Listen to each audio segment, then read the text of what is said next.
وہ ہماری ایک سسٹر ہے, خاتون اینکر ہے, فریحہ ادریس. آپ کو یاد ہوگا مسرور علی خان صاحب نے جب میرے ساتھ ایک پوڈ کاسٹ ریکارڈ کی تھی ہماری اکیڈمی میں, تو اینڈ پہ انہوں نے مجھ سے یہ سوال پوچھا تھا کہ آپ خاتون کسی اینکر کو انٹرویو کیوں نہیں دیتے, کیا آپ اسے شرعی طور پر حرام سمجھتے ہیں؟ تو میں نے کہا میں حرام نہیں سمجھتا, اپنے لیے میں اس کو اس اعتبار سے فتنہ سمجھتا ہوں کہ پھر جو مذہبی پیشوائی پر لوگ ہوتے ہیں نا, ان کے ساتھ پھر غلط چیزیں منسوب ہونا شروع ہو جاتی ہیں. وہ آپ نے ڈاکٹر ذاکر نائک کے ساتھ جو کچھ ابھی ہو رہا ہے, اب آپ میرا وہ انٹرویو لگائیں گے تو آپ کو پتا چلے گا انجینئر صاحب نے جو ڈھکے چھپے الفاظ میں باتیں کی تھی وہ اب سامنے آ گئی ہیں کہ یہ ہوتا ہے. اور میں اپنے دار ارکم کے ٹیم ممبرز کو اگلے دن کہہ رہا تھا کہ آپ کا استاد وہ ہے جس کے اوپر ہزاروں نہیں, لاکھوں نہیں, کروڑوں کیمرے فٹ ہیں. دنیا کا ہر مولوی, دنیا کا ہر کٹر قسم کا داڑھی پگڑی والا مسلمان ایک چیز کی فکر میں ہے کہ انجینئر کی کوئی غلطی پکڑے. انہوں نے میرے ابھی تک ٹکڑے ٹکڑے کر دینے تھے کوئی میری چیز نکل آتی تو, لیکن اللہ کا شکر ہے, لا حول ولا قوت الا باللہ, پوری احتیاط سے میں چلتا ہوں, باقی مستقبل اللہ کو پتا ہے. یہ وہ ہے طبقہ مولویوں کا اور مذہبی پرورٹڈ نیچر والے لوگوں کا. دیکھ لیں ایک دورے کے اندر ڈاکٹر ذاکر نائک کس طریقے سے بیچارے ان کے ہاتھوں میں ایکسپوز ہو گئے, حالانکہ انہوں نے ان کو تو چھیڑا ہی نہیں گئے, الٹے ان کے وکیل بنے ہوئے مولویوں کے. میں تو سارے علمی نیزے دی نوک تے لے آیا ہے, میں نبی سا ہے ہی کوئی نہیں, تیرے بابے تھے شے ہی کوئی نہیں. تو یہ بڑا مشکل کام ہے. تو وہ جو ہماری سسٹر ہے انہوں نے ہماری اکیڈمی میں بھی رابطہ کیا تھا. ان کے علاوہ بھی کافی اینکرز جو ہیں وہ فیمیل رابطہ کرتی رہتی ہیں, اسٹوڈنٹس ہیں کہ جی وہ پوڈ کاسٹ ہو جائے, پردے میں ہو جائے, آن لائن ہو جائے. تو میں نے تو کبھی کسی سے آج تک بات بھی نہیں کی. ہماری اکیڈمی ممبر جو ٹیلی فون پہ جن کی ڈیوٹی ہوتی ہے وہی بات کرتے ہیں, وہ ان کو بتاتے ہیں کہ یہ ہماری پالیسی ہے. ہاں آپ کوسچنز اپنے بھیج دیں, کسی میل اینکر کو بھیج دیں, یا آپ کے کوسچنز ہم سنڈے کے سیشن میں شامل کر لیں گے, تو وہ آپ پھر کر لیجئے گا اس کو.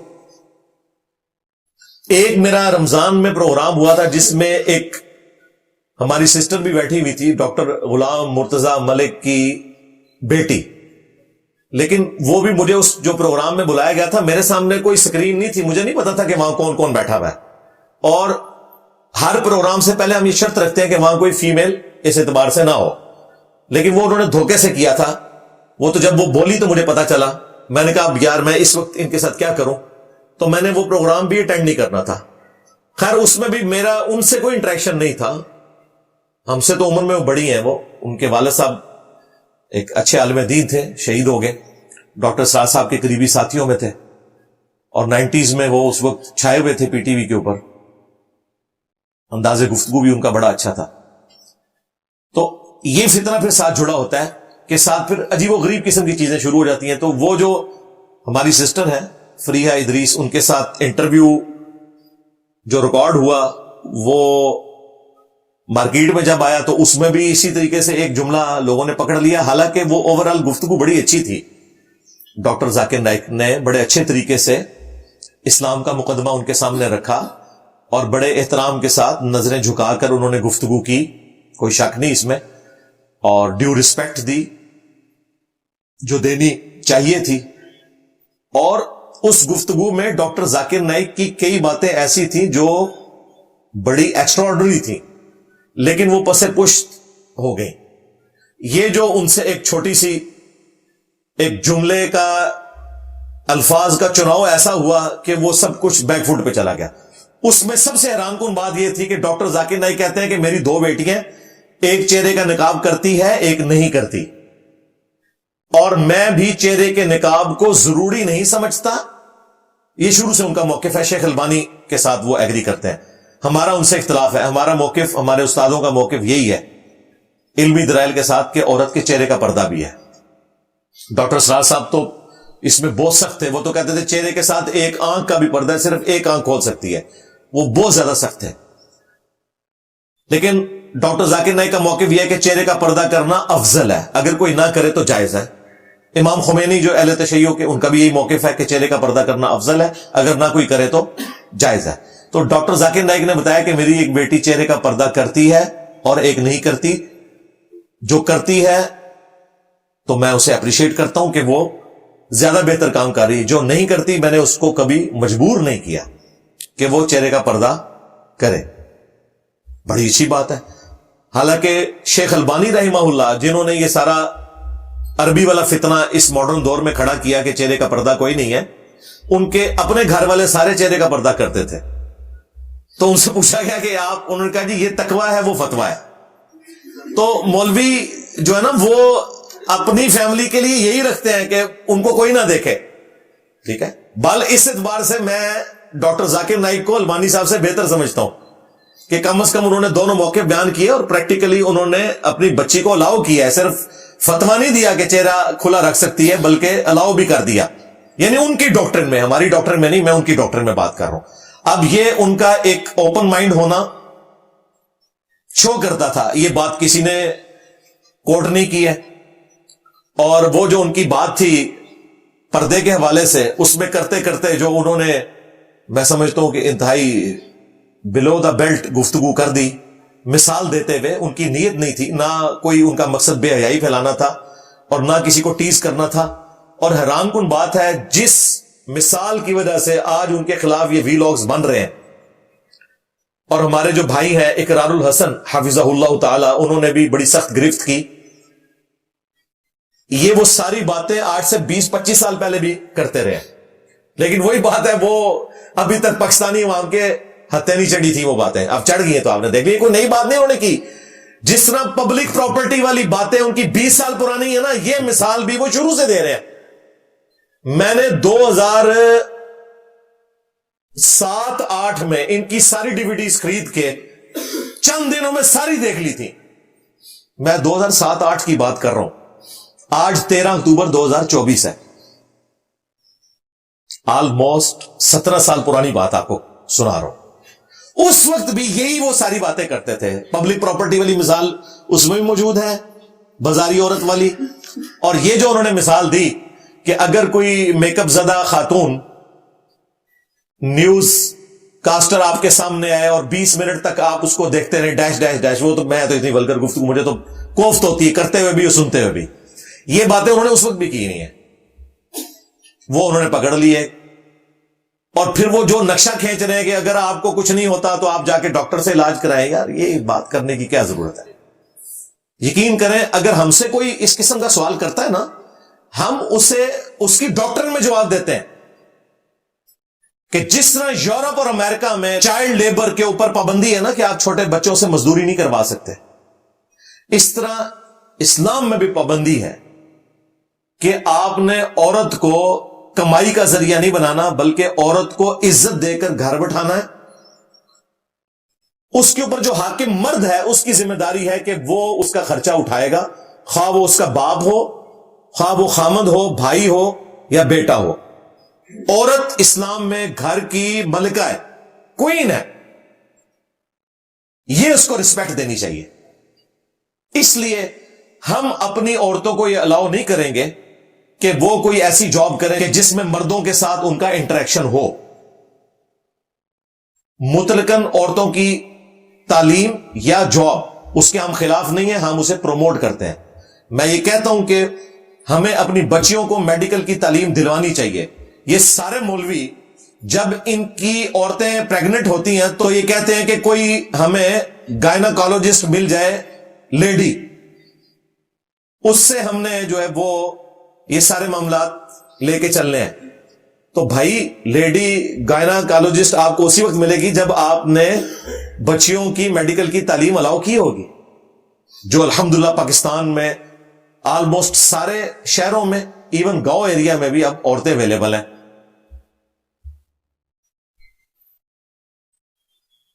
اسی طریقے سے ایجوکیشن میں، یعنی تعلیم کی فیلڈ میں عورتوں کو آنا چاہیے. ظاہر ہے بچیوں کو تعلیم دینے کے لیے بچیاں ہی ہونی چاہیے.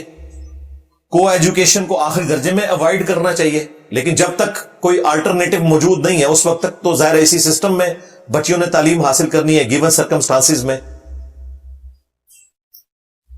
میں بالکل وہ طالبان والے نظریے کو درست نہیں سمجھتا جو انہوں نے اس وقت ظلم کا بازار گرم کیا ہے، کہ پہلے انہوں نے جھوٹ بولا انٹرنیشنل میڈیا سے کہ جی ہم وقتی طور پہ اسکول بند کر رہے ہیں.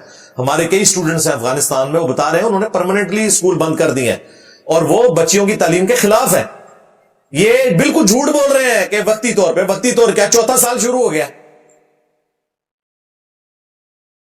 انہوں نے اپنی عورتوں کو پھر مردوں سے پھر چیک کروانا ہے بعد میں، وہ بھی ان کو ہضم نہیں ہوگا. یہ کیا کر رہے ہیں؟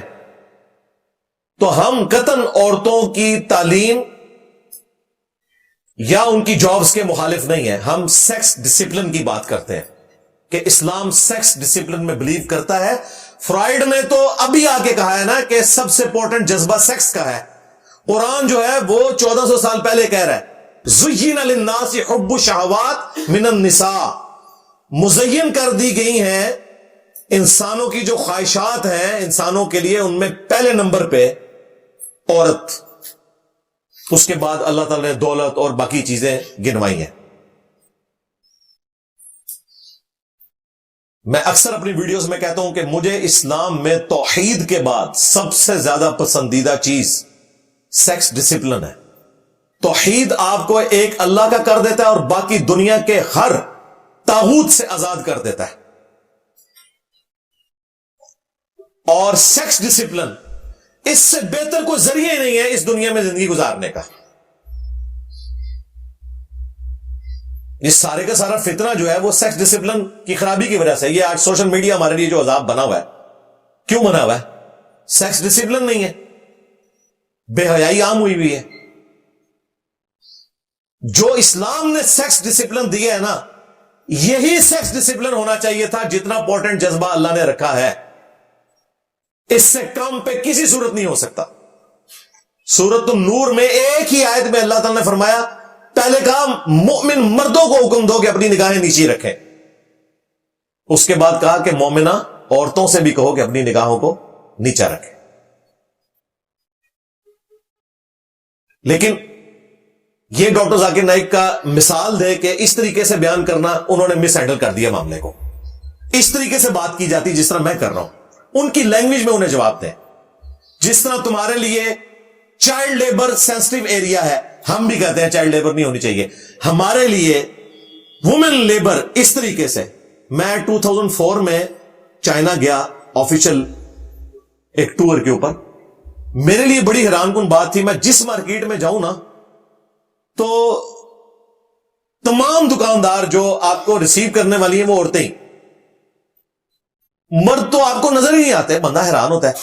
اچھا میں یقین کریں جتنی دیر ہوٹل میں رہا میری آنکھوں میں بھی آنسو آ گئے. میں نے کہا یار کہ کتنی مظلوم بچیاں ہیں یہاں کی، ان بیچاریوں کو کتنی مشقت کرنی پڑتی ہے. ترس آ رہا تھا ان کے اوپر. پورا پورا دن وہ وہاں پہ جاب کرتی ہیں، تب جا کے وہ اپنی بیسک نیڈز کو میٹ کرتی ہیں.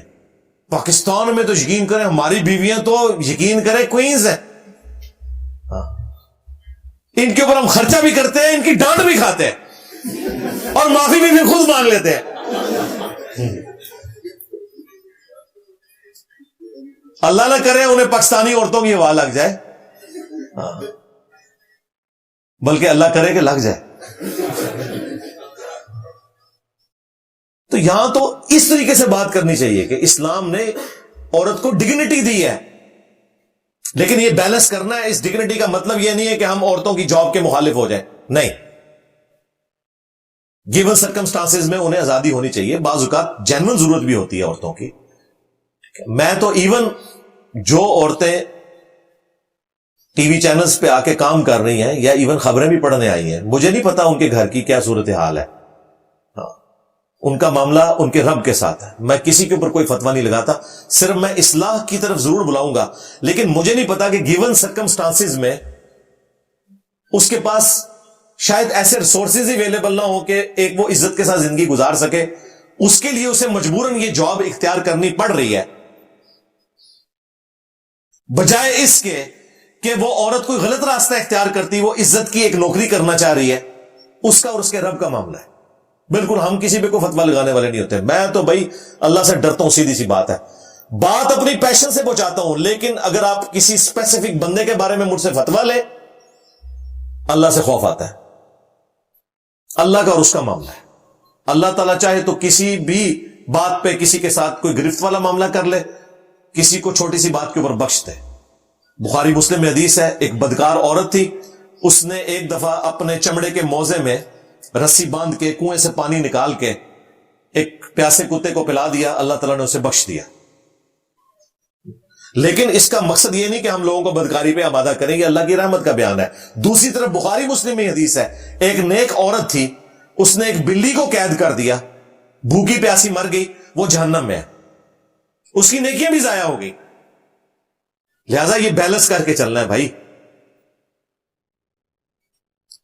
یہ اللہ تبارک و تعالیٰ نے اس اعتبار سے جو معاملات رکھے ہوئے ہیں، ان کو دقت نظر سے دیکھنے کی ضرورت ہے۔ لہذا بھائی ہم تو بڑا ڈرتے ہیں، سیدھی سی بات ہے۔ تو اسی طرف آ جائیں، سیکس ڈسپلن، مؤمن مردوں کو حکم دو کہ اپنی نگاہوں کو نیچا رکھیں، مؤمنہ عورتوں کو حکم دو کہ اپنی نگاہوں کو نیچا رکھیں۔ پھر صحیح مسلم میں حدیث ہے، میرے رب نے مجھے حکم دیا ہے اچانک اٹھ جانے والی نظر کے بارے میں کہ میں فوراً ہٹا لوں۔ ٹک ٹکی باندھ کے بھی آپ کسی عورت کو دیکھ نہیں سکتے۔ خبریں بھی اگر دیکھنی ہے تو ضروری نہیں کہ آپ نے دیکھنی ہے، ہاں سننی ہے۔ اسی طریقے سے صحیح مسلم میں ایک حدیث ہے، نبی علیہ السلام کے سامنے سے کچھ عورتیں گزری، آپ کی اچانک نظر پڑ گئی، آپ گھر کے اندر گئے، اپنی بیوی کے ساتھ ازدواجی تعلق قائم کیا اور باہر نکل کے صحابہ کرام سے فرمایا کہ اگر اچانک نظر پڑ جائے کسی عورت پر اور تمہیں بھلی معلوم ہو تو فوراً اپنی بیوی کے پاس جاؤ، اللہ نے اس کے پاس بھی وہی چیز رکھی ہے جو اس عورت کے پاس ہے، یوں شیطان کا یہ جو خیال ہے تمہارے دل سے نکل جائے گا۔ ہمیں تو یہ تعلیم دی گئی ہے۔